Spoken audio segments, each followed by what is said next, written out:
My talk is going to be about using simulation, and we have such a varied group. I'm going to take 2 seconds. Can everybody raise their hand who has used simulation for any purpose to do anything in the past? Excellent. Can I see the opposite? Who has no idea what I'm talking about when I say simulation? Raise them high, be proud. Awesome, okay. And has anybody used simulation for assessment, specifically for assessment purposes? So a few. Okay, wonderful. Well, that's helpful because it sort of gives me an idea of where we are. So some of this might be a little bit basic for those of you who have done a lot of simulation, but my goal really was to tell you about what we've done and our approach to designing sims, because you can get a lot out of simulation and you can get a whole lot out of well-designed simulations. First and foremost, I want to again recognize the generous sponsorship from the SHIP program, because without them this would definitely not be possible. So we're going to go over a few things. First, what is simulation? It sounds like that's going to be a very short discussion for this group. Most of you know what I'm talking about, but we will go over it for those that don't. What are some basic design principles? So when you approach designing a simulation, what are some best practices? What are some helpful tips for actually implementing a curriculum using simulation? And then finally, I'm just going to tell you about some materials that you have to run simulations that are Ebola specific in your packets. So what is simulation? So for those of you who say, I don't know what you're talking about, we're very broad with our definition of simulation. It's any technology or process that recreates the clinical process. So what does that mean? That can mean anything from injecting an orange for practicing how to give an intramuscular injection, to a full body mannequin that talks to you, that breathes, that has a heart rhythm, that has a pulse, that you can practice clinical care with. Okay, so we're really pretty broad about how we define simulation. And one of the ways you could use simulation are standardized patients. So for those of you who are Seinfeld fans, Kramer was gonorrhea for medical students, and it was his role to portray a patient who had gonorrhea, and he would answer questions appropriately. That's exactly how that patient would respond, and the students can practice and can learn how to take a history. That's a pretty basic way that standardized patients are used, but they can also be used to practice complex communication skills, delivering bad news, end-of-life discussions, interactions with family, or having difficult conversations with family. Anything that requires a physical exam or somebody to move. We don't really have mannequins that move very well. And what you're seeing here, this picture here, is actually of one of our very game, for lack of a better word, and enthusiastic summer students who is portraying an Ebola patient with copious diarrhea. Clearly we're all about fecal management here. But one of the reasons why we were all about fecal management is because there really wasn't a great solution, and no one to this date, nobody has a great way to deal with the copious amount of bodily fluids. So that's why we focused on that, and we'll talk about more of that in a little bit. So beyond standardized patients, you can't do painful things to standardized patients. They don't like it when you compress their chest. They don't like it when you stick giant needles in them. So we don't do that. So we have to go another way to think about how we can simulate some of those types of tasks. And task trainers is sort of the global way to describe that orange that you would use for an injection.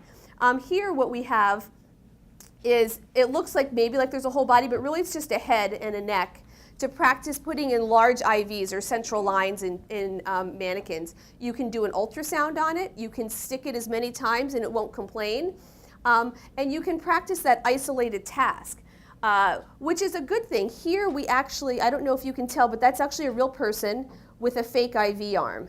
So the advantage here is that we can actually have the conversation with the standardized patient in terms of explaining the task, but then the procedure is done on this fake arm. So there's no poking, no prodding to the actual patient. This arm bleeds, does all sorts of things, but it won't move, so it's not going to withdraw like a regular patient, but it also won't complain when you stick it 100 times.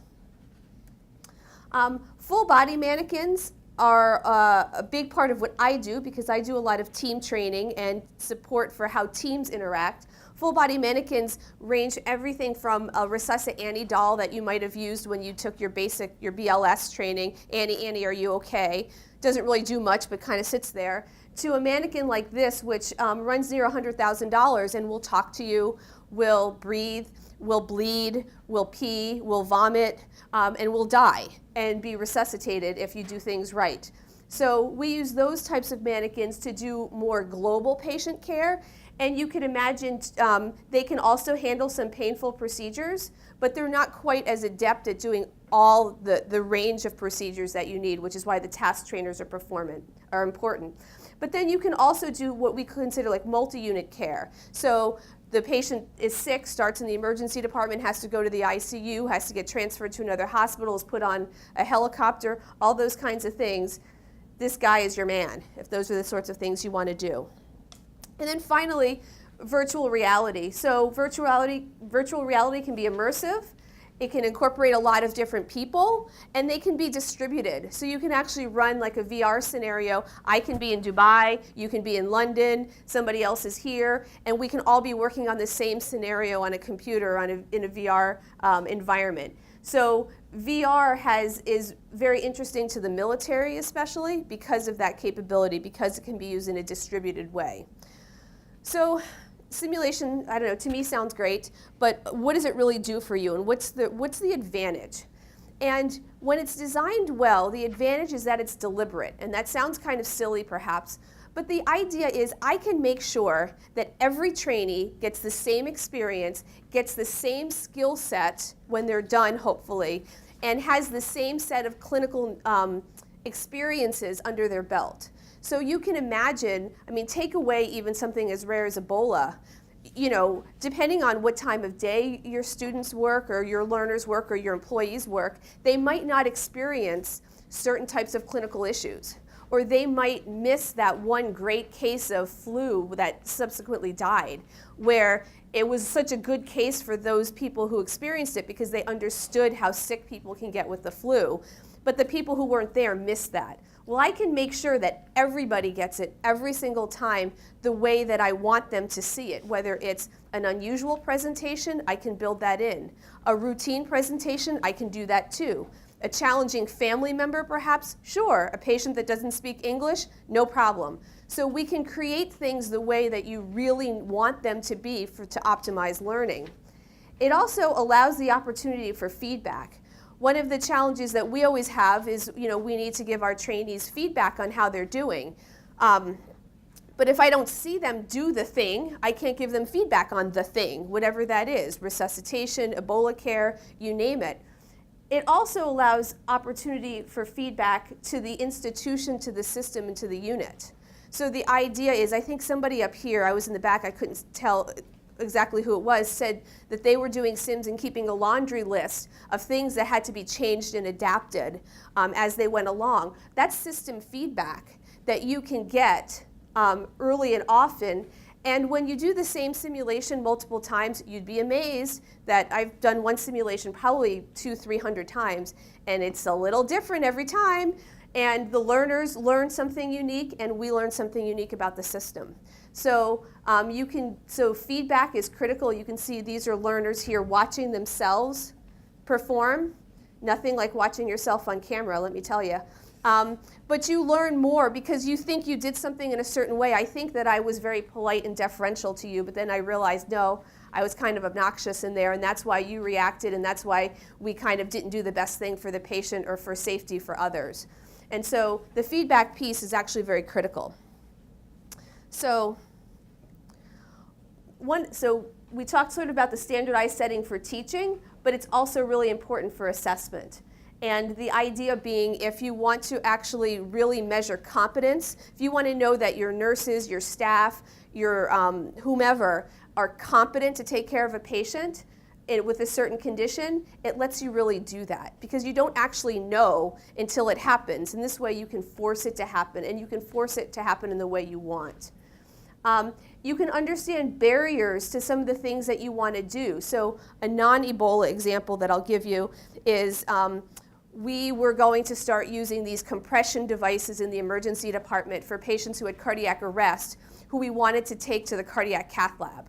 So they had died, they were in ventricular fibrillation, not compatible with life. But it's getting to be standard of care to take these people to a cardiac cath lab where then their vessels can potentially be opened and flow restored and hopefully life restored as well.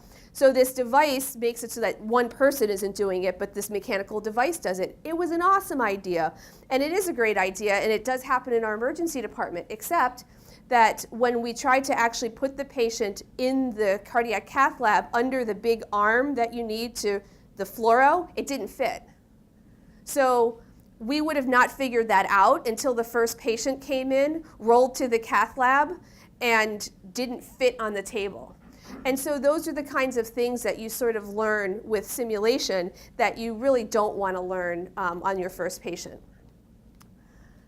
So simulation, from both a training standpoint and from an assessment standpoint, can impact individuals, teams, units, and systems.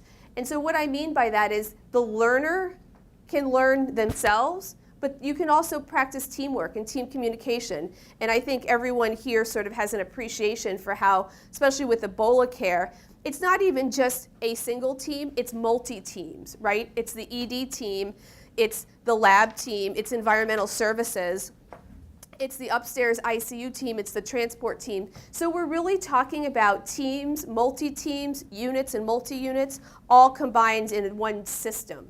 And you can impact different levels depending on how you design your simulation. So if your simulation all happens in one unit and you don't send blood to the lab, for instance, or you decide not to simulate that part, that's great, but you do have the opportunity to do it if you want to.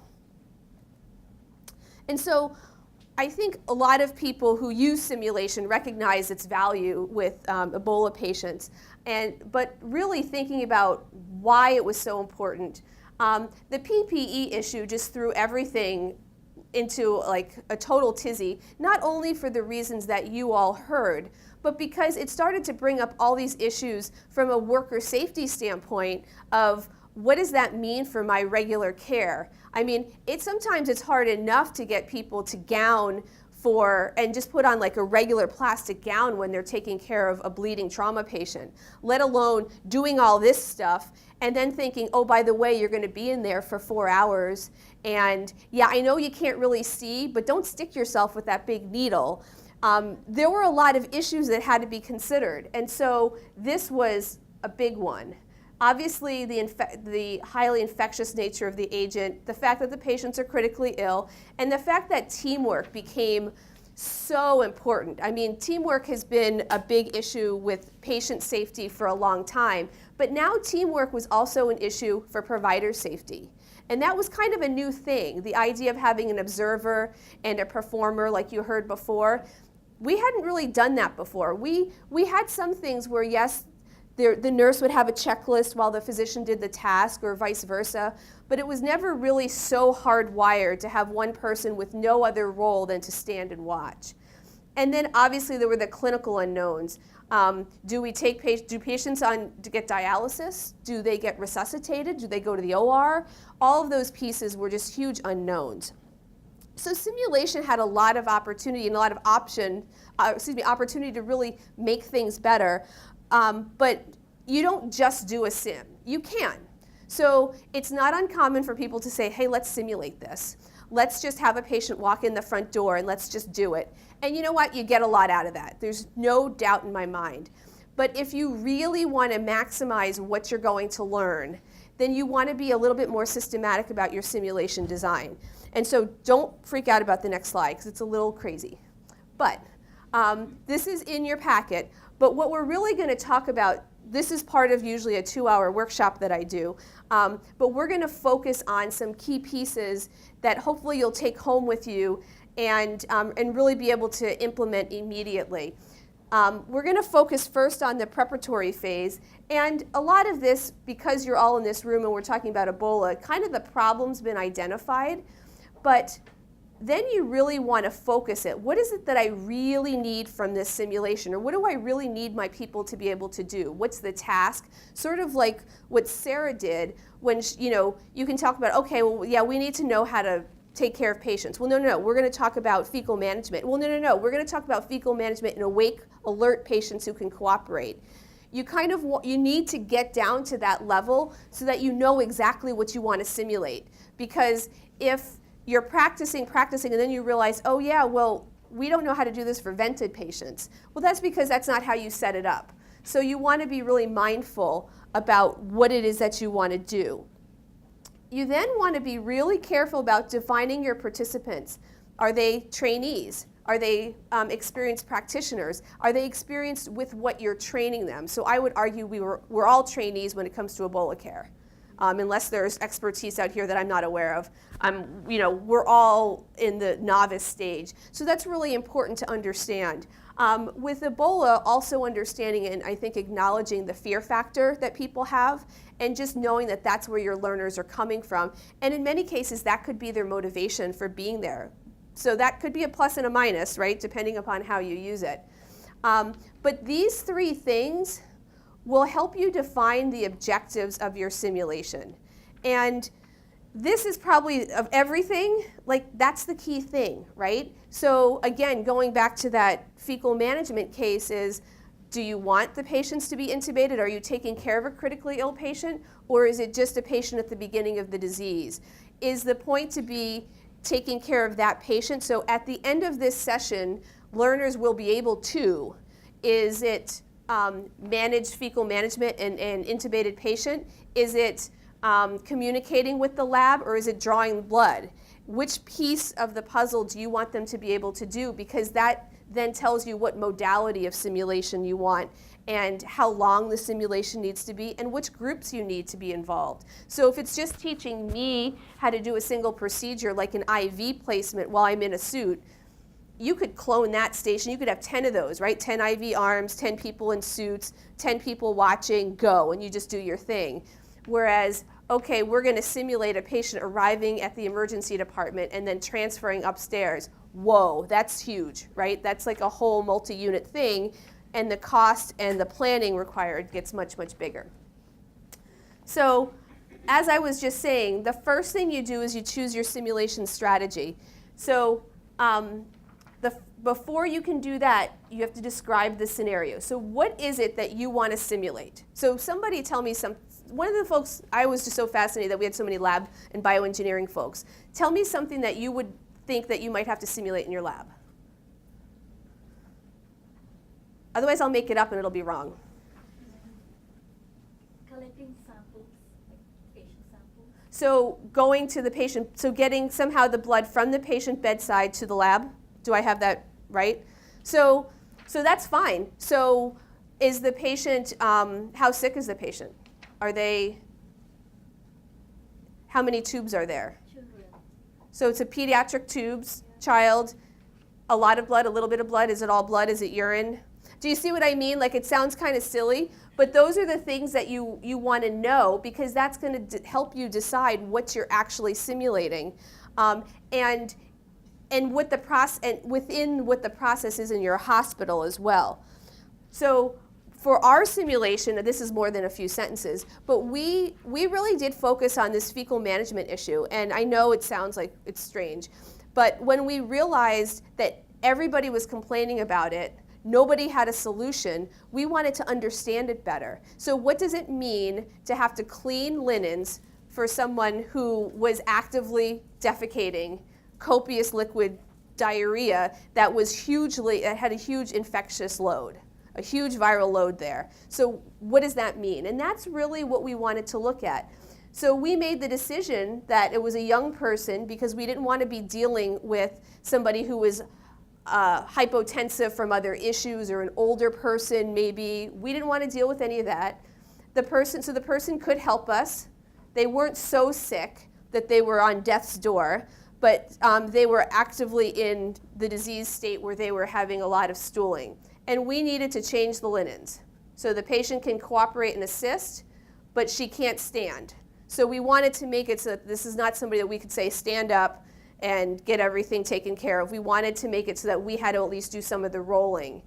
And then we ended with cleanup after the linen change, okay? We specifically made it so that the patient did not decompensate during the process. So this wasn't about the patient getting worse while we were doing it and then having to abort and resuscitate or anything like that. We didn't want to go there. So a lot of details included here because we needed it to go ahead and design the sim. We then thought about what technology we needed. Did we want obviously not a task trainer, but did we want a whole body mannequin or did we want a standardized patient? And there were pluses and minuses to both, right? So we thought about our objectives and we thought that the most realistic would actually be a standardized patient because the only thing we really couldn't do with them was make them naked, just because that's not quite right. But we thought a mannequin is very easy to roll. Mannequins are also tethered, so they have a big giant cord coming out of them, and so it alters the procedure, and it's coming out like right near their butt, actually. So we thought that was going to alter things too much. So we decided to go ahead and use a standardized patient.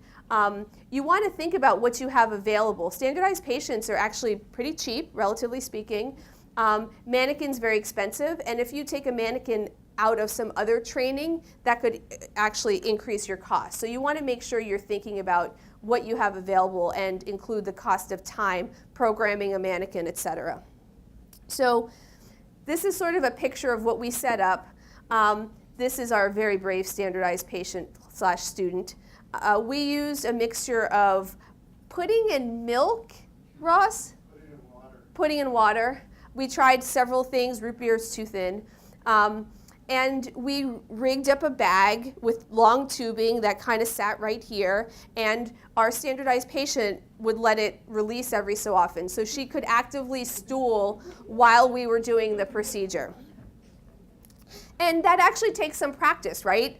Making sure you don't dump the whole bag right away, that's bad.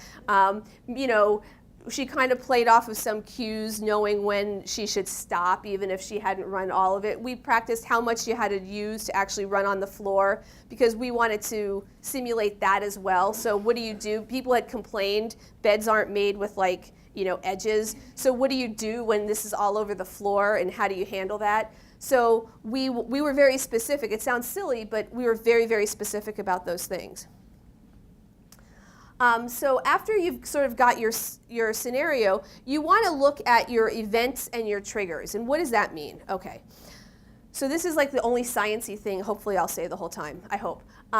So there's something called event-based simulation design. And it's actually an evidence-based approach to how you build simulations. And when I tell you this, the reference, by the way, is down here, and it's in your book as well. But it's not rocket science, but it actually makes a lot of sense.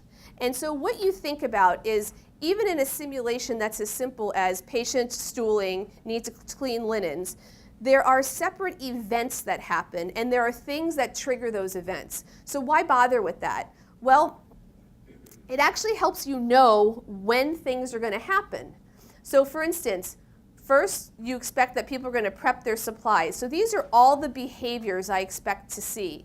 And if I'm assessing this and I have a checklist and I see ensure adequate disinfection doesn't happen, I know I'm going to see ramifications of that down the line. So it gives you a way to do assessment that's very discrete. You know exactly when things should happen, and then you know which things will link to failures early on. And this is not a complicated sim in the sense that the patient didn't get sick along the way. It's very linear. She just kind of hangs out. She'll let you take as long as you want to wash her up. Nothing very complicated. But this can get kind of complicated looking. And to give you an example, so we did in our emergency department, several mock arrivals of a patient with Ebola, right? So this is, if you can imagine, the patient walking into the emergency department door with some travel history. And then there's the triage intake. And what's supposed to happen is that right here, they're supposed to ask a travel history, and then this gets activated. Things happen. The patient goes back to a room, right? And say we end the scenario there. We didn't, but let's just pretend. Now, you could imagine, what if they never asked travel history? So you have to have a way to get from here to here, even if travel history isn't asked. So you can embed a trigger. So all these triggers are actually kind of important because the trigger could be the patient saying, hey, don't you think I might have that Ebola thing? That's why I came. And that will activate it along. So we build those things into simulations a lot. Sometimes we're not real conscious about it, but those triggers help things move along. For instance, when you could have something where the triage nurse says, sir, we need to move you to a special room, and then that gets a family member excited because maybe you want to do both at the same time. Maybe you want to practice this in a more realistic setting with the level of panic that might be present. So this whole other series of events doesn't have to happen, but you can layer these on in a way that makes sense for what you want to practice and make these more and more complicated as you go along. Does that make sense? And the reason we really do it is because it lets us build on people's expertise and on the system's expertise. So you could make things happen, you could make this take a long time. You could make 5 people show up to triage at the same time. So what if you really want to stress the triage person? Let's have 5 people in line and let's see, make sure that he or she still does what they need to do, and how is that handled? You can make the triggers as complicated as you want, and you can make the events as long and short as you want. So you can really play with all of those pieces. This is a pretty basic one again, but you can get more complicated, especially if the patient were sicker, because then you'd have a whole level of clinical care layered onto your Ebola protocol care. And again, we do this because we want to know when things happen, and then if we want to build measures, we can do it in a very meaningful way. I know exactly when things should happen, how they should happen, and I can build a checklist around that. So finally, there's this idea of data collection plan, and it sounds like, a lot of times you go, well, I'm not doing research, or I'm not studying this, I don't need that. But I think as one of your fellow learners pointed out, you kind of do need that because stuff is going to come up. And so you need a way to collect and capture some of the information that you're getting because it's gold. You'll never get it any other way. And we're, as you sort of saw, a big fan of audio and video. And now what I just want to point out here is this is actually 4 different camera views, okay? This is a room camera, so it's like up on the side, sort of looking down. Likewise, this is from the foot of the bed. This is the provider wearing glasses with a video camera in them. So not that they don't have enough to wear. Steve can tell you he had to do this. The provider actually has glasses with a camera right here. So we wanted to get an idea of what the provider could see when they were doing the work. This is a view from the observer's camera. So one of the things that we learned throughout this whole process was even though the observer was told to observe, it's hard to do that for a long time, and a lot of times they would observe, but what you'd see is the provider would move all around and the observer would stand here. So they wouldn't necessarily be in the optimal view to see what they needed to see, and we learned that by doing these simulations.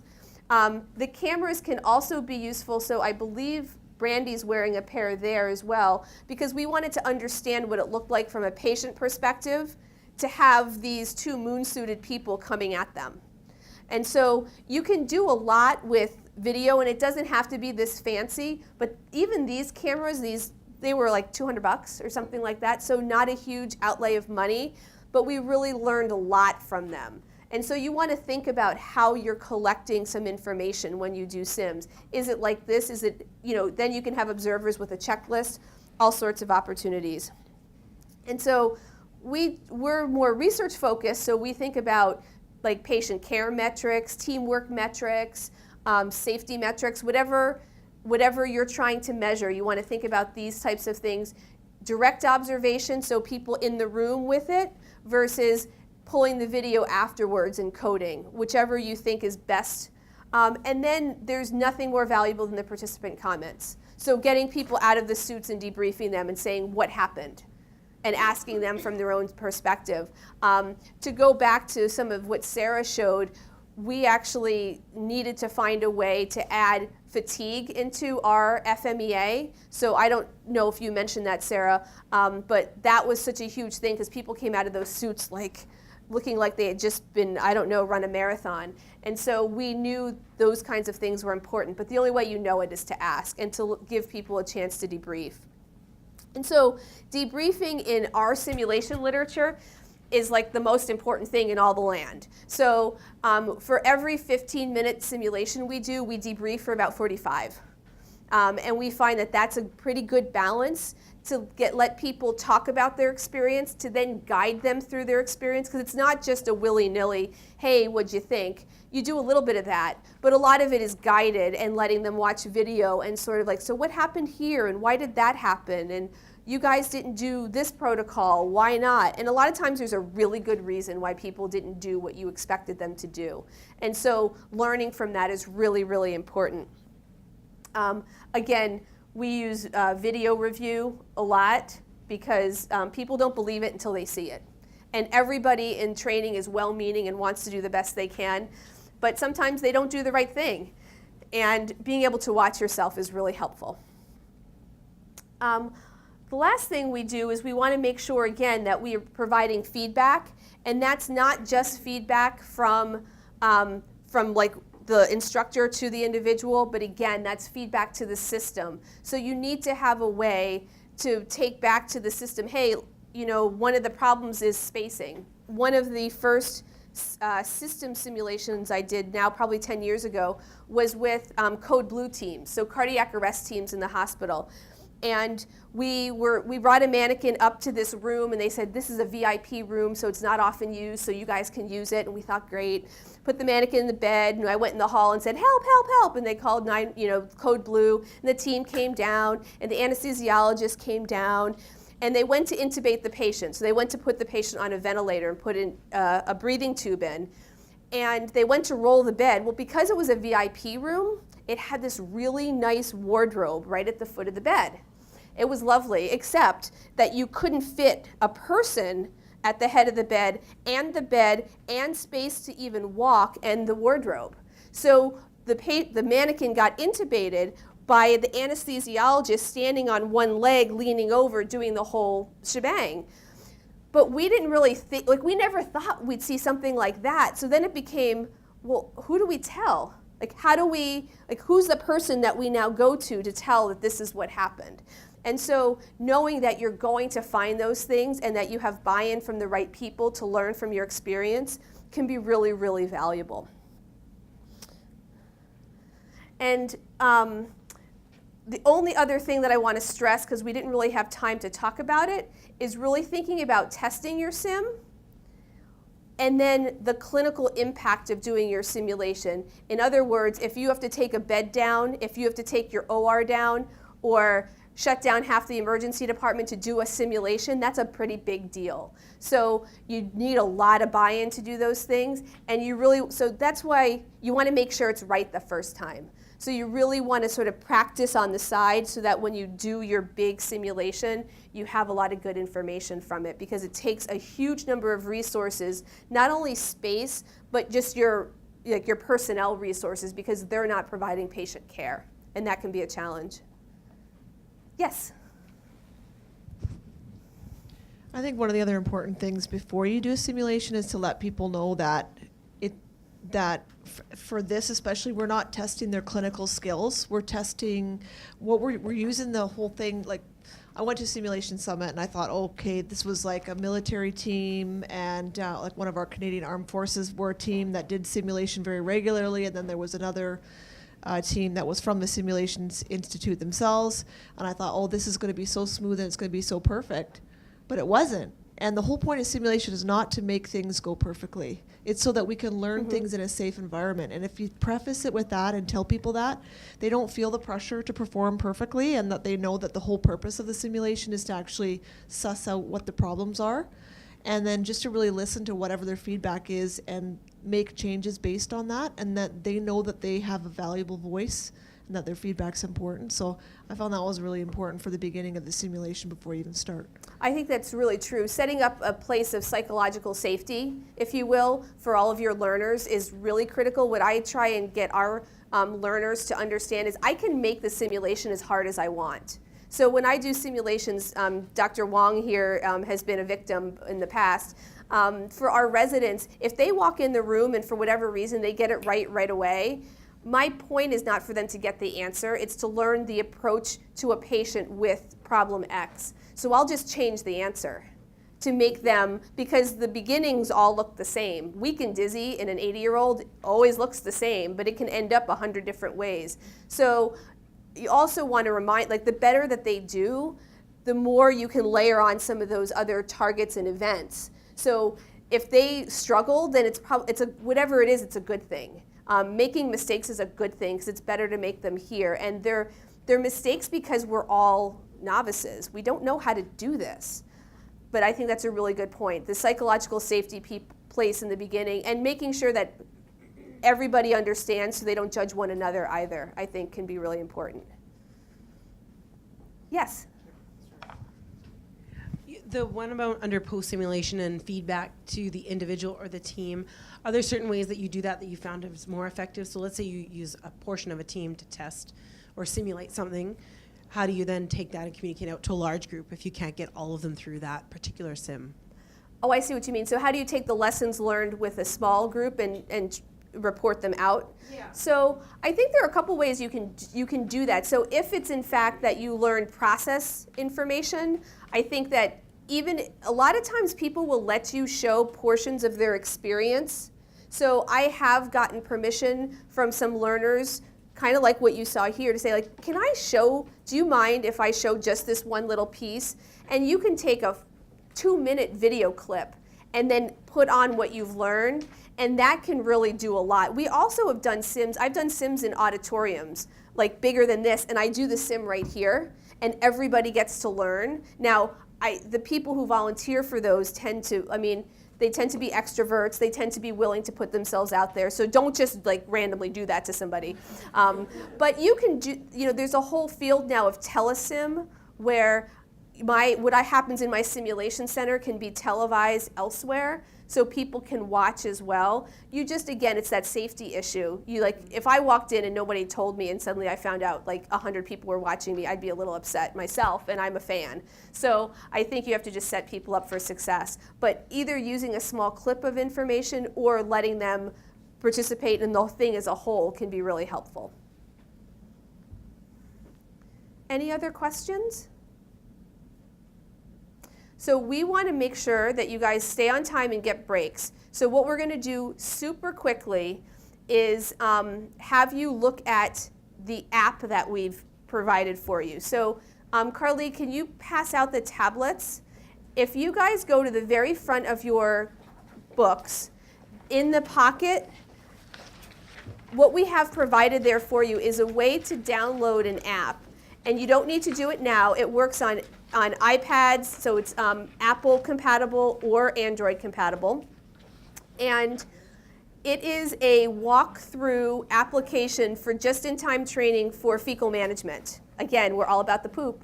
So it has a section where you can either use it for training purposes, or you can go ahead and use it real time. It's actually meant to be used at the bedside. So within the app itself are built-in timeouts. So Ross is going to talk a little bit about timeout language, but it's not like a timeout with your kids. But what it makes you do is stop and do a check-in with your colleague. So this is essentially what the app looks like. And, you can go through. Oh, it is the app. Excellent. So you can kind of see. So it gives you a pre-brief checklist. It tells you, kind of determine who's going to be the doer, who's going to be the watcher. It gives you steps. We want to make sure that if you're going to put in a rectal tube or other fecal management system, you decide that up front. It gives you an equipment list. So this equipment list is based on our FMEA. You obviously would have some different things in your institution, but we give you one recommendation based on our testing for what you would need just for this procedure. Disinfectant recommendations. So this gives you current recommendations by OSHA and the CDC. And then a patient prep list. And so you can kind of see, for instance, the patient prep list. It sounds silly, but make sure their vital signs are good. Tell them what you're doing. Make sure that the patient can cooperate with what you're asking them to do. Identify and expose all lines and tubes. How many people have had a tube pulled out or a line pulled out because they were doing something and they didn't do that in the beginning. And then again, go back, make sure you don't need a fecal management system.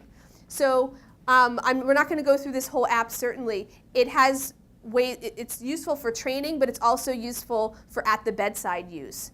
And so it's yours, you can use it, and it should work on any platform. Is this the only scenario that's in here, or you can put your own scenarios in? You would have to build that, so it doesn't have like a builder in it. Oh, okay, so it's just this It's just that one, yeah. Oh, okay. And then in your workbooks, and then I'm going to introduce Ross, but in your workbooks, there are scenarios that we used for central line, fecal management, IV placement, et cetera, that are in there. They just give you like a supply list. So for someone like you who's done a ton of these, I don't know, you might have all of these, but for folks who haven't done these, it gives you a place to start.